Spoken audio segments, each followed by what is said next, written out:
Hi, welcome to the lesson on cold email infrastructure tactics. In this one, I'll walk you through how top lead generation agencies start sending quickly and at the same time build setups that can last for years. You'll also see lesser known tricks at the end that many senders keep for themselves. So let's dive right in. Tactic 1. The burner domain setup. In this approach, you create two sets of domains and mailboxes. The first set is only warmed up for a short period of time, usually around 2 weeks. That allows you to start sending quickly, though you may not always land in the inbox. While that set is sending, the second set is warming up in the background. This can take a month, sometimes longer. Once the second set is fully warmed, you switch. You remove the first set, either send it back to warm up, or dump it entirely. Pull in the second, well-warmed set. You now have much better inbox placement, which leads to the better results and higher margins. A similar method is the hybrid setup.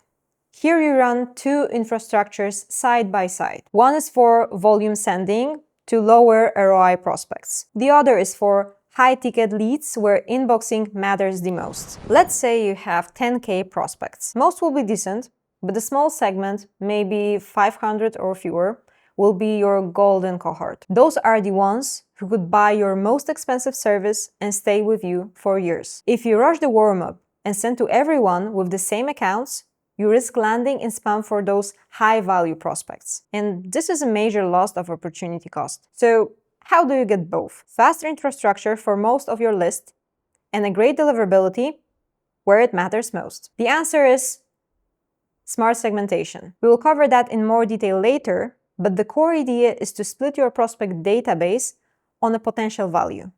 Your top tier segments, say the 500 out of 10K prospects, get a special setup. Their domains and mailboxes are warmed up in the old school way, at least 2 months with a slow ramp up in month 3. The rest of your list, those with lower ROI, can be contacted sooner. You warm up for 14 to 30 days, accept that inboxing will be okay, but not perfect. By giving your best prospects the highest deliverability, you maximize ROI and avoid wasting potential. As always, the longer the warm-up, the better your infrastructure will hold over long term. Now, let's talk about the last tactic. This one is used by experienced agencies, but a few people talk about it publicly. Let's say you work with coaches as a niche. You could buy and prepare domains like mycoaching.com, thebestcoaching.net, or coachingtoday.org. These domains are aged, then warmed up for a few months. By the time you onboard a new client in that niche, the domain is ready and trusted. Now, you create mailboxes for them on that domain. And since the domain is already warm, those mailboxes need very little warm-up.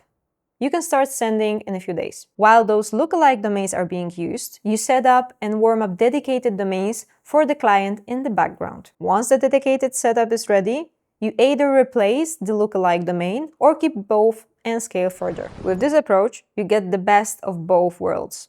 Fast start, strong deliverability, and sustainable setup for long-term campaigns. Alright, there are a few more advanced tricks out there, but these are the most proven ones I see agencies use today. Now that you've seen how to structure your setup, the next step is figuring out how many domains and mailboxes you will need. Join me in the next lesson, and I will show you how to calculate that. See you there.